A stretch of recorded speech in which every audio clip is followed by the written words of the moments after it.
get to wake up to the biggest stories this morning.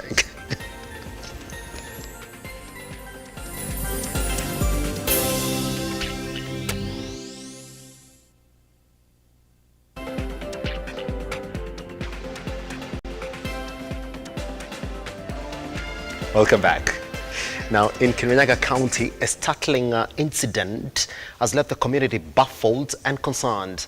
A gang of 4 suspects executed a daring raid on a Kiage High School, taking everyone by surprise. As Beatrice Njoroge now reports, the audacious thieves infiltrated the office of the school principal and made off with electronic gadgets. Let's take a look.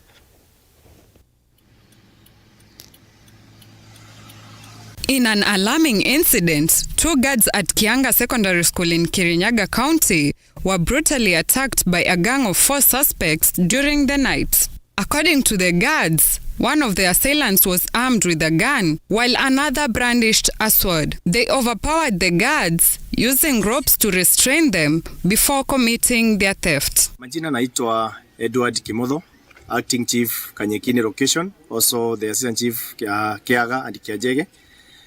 Na tuko hapa kwa sababu kulitokea mkaza wa wizi hapa Kiaga Secondary School.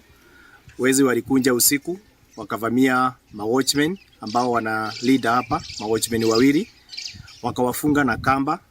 Hawa watchmen wakawekwa kwa madarasa ni different. Security camera footage reveals the audacity of these criminals as they freely roamed the school premises.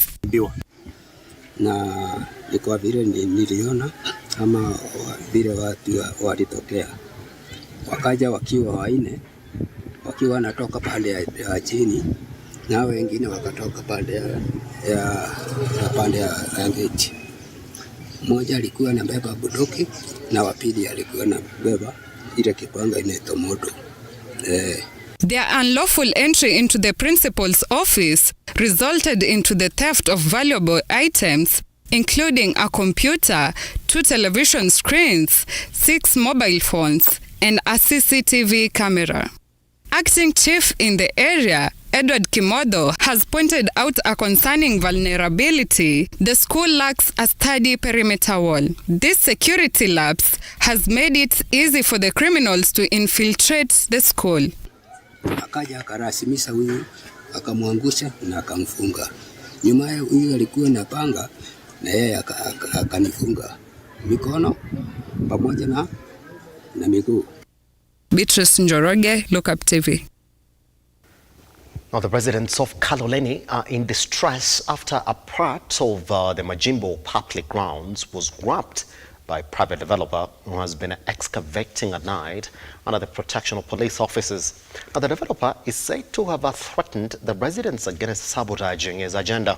Now, the field that belongs to the community had a fence that fell, leading to the encroaching of land by grabbers day by day from all corners of the field.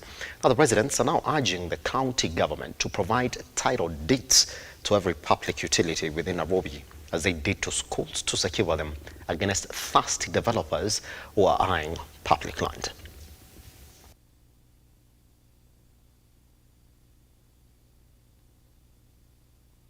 Kuna viwanja ya mpira na imetugadhibisha sana. Kwa hivyo mimi naweza sema kwake, justaki kusema mengi. Sisi kama SRT na tuko na members hapa Kaloleni pamoja na wakaji wa Kaloleni. Mambo ni matatu vile rais alisema.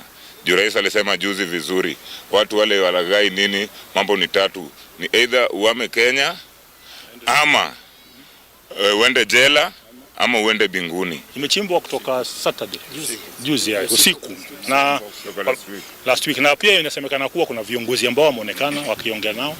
Hatuwajui na kina nani, but tunasikia tu rumors. So himizo yetu kwa hao viongozi inasemekana kuwa wako ndani, wajitoe kwa hizo maneno, just in case kama ni kweli wamefanya nini, wamehusika. Sababu ni vizuri sana kama kiongozi usaidia watu wako kufanya nini, kujiendeleza. Na kama unaweza kuwa part and parcel of kuiba kitu ambayo ni ya community, itakuwa pia wewe sasa sio nini, sio kiongozi. Kitu ya ajabu sana kuona that community land ambayo imekuza vipaji vingi inakuwa grabbed. Kama hii Majimbo history in case imekuza vijana wengi sana, na wale vijana imekuza, mmoja ni Adach alichezea FC Leopards, akachezea Maji FC, akachezea Kenya Breweries, na Adach sasa yako best USA, na wengine wengi. Coach Tom Juma ule coach wa FC Leopards pia amecheza hapa. Basically 90% ya players ambao wanachezea Premier League teams wale wa 1980s, 70s, 90s and early 2000 walichezea hii kiwanja. We cannot allow viwanja za mpira zile zimebaki hapa Nairobi to be grabbed. That will be so wrong. Mimi kama president wa mpira Kenya nataka kitu kama kuwa one of the biggest heinous acts. Hii ni kukosea watu heshima, especially vijana wetu ambao tumezaa, ambao wanakuja na train hapa, wanacheza hapa. Hii wamekosea heshima sana. The Senate Departmental Committee of Administration and Internal Security paid a visit to the immigration officers at the Nyayo House to assess the capacity of the department to process passports against demand and measures put in place to ensure passport application. Among other things, now this comes after an impromptu visit to the offices by the Interior Cabinet Secretary, Kithure Kindiki, where he made a declaration to end corruption at the Nyayo House and ensure speedy service for those applying for passports. Let's take a look. Following a recent impromptu visit by Interior Cabinet Secretary Kithure Kindiki at the headquarters of the Passport Issuance Center in the country, Nyayo House, after public outcry on the skyrocketing corruption practices, on Monday it was the turn of the Senate Departmental Committee of Administration and Internal Security to pay a site visit to assess the capacity of the department to process passports against demand, measures put in place to ensure passport application, processing and issuance is transparent, fast, secure and corruption-free, and finally to establish how the department addressed complaints from the members of the public in regards to passport application process. From about they managed to reduce from 150 to around 43 as per now, which is a very, very positive progress. The committee has indicated that the department has made efforts in the entire process and that so far it has been able to reduce the number of passport backlog from 58,000 as pronounced by Interior CS to 43,000 as of today. And there's money 1.3 billion that has been already budgeted and allocated to the State Department as a revolving fund. We call it A in A, to enable them able to address the small normally problem that they don't have to go through the treasury to purchase. Similarly, the Immigration Department is in the process of coming up with mobile centers to serve as its offices in the ground in order to enhance the efforts of issuing passports. The department is also mulling in the process of installing 2 more printers to boost the production process of passports. Sentiments echoed by Principal Secretary in the Immigration Department Julius Bitok, indicating that for the past month, the department has been able to reduce the passports on the waiting list from 150,000 to 43,000. The amount of money the State Department generates every year is 20 billion. From passport. From passport alone, we generate about 4 billion Kenya shillings every year. And I'm happy to report that the National Treasury has agreed to be retaining about 10% of that money to be able to run operations of the State Department. And that would be a game changer in terms of giving services to fellow Kenyans.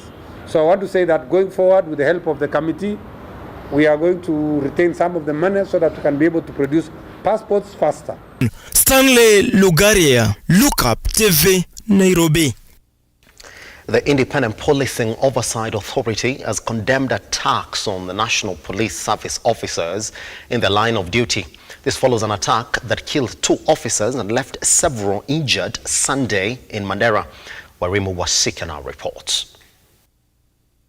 The Independent Policing Oversight Authority has released a press statement condemning the attack on National Police Service officers from Mandera County. The attack occurred yesterday, claiming the lives of 2 officers and leaving 6 officers critically injured. It is believed that the officers were headed on a patrol from Arabia area to Mandera when their vehicle ran over an improvised explosive device. In IPOA's statement, they have stated that at the onset, the authority sends condolences to the Inspector General of Police, members of the National Police Service, the families and friends of the fallen heroes. POA also wishes quick restoration of health health for officers who were injured in the attack. The statement, IPOA has strongly condemned the attack, saying, IPOA, in the strongest terms possible, condemns the actions the armed organized criminal groups that seek to threaten peace and tranquility enjoyed by Kenyans. The statement further goes on to state, IPOA remains to ensure Kenya attains and sustains the highest possible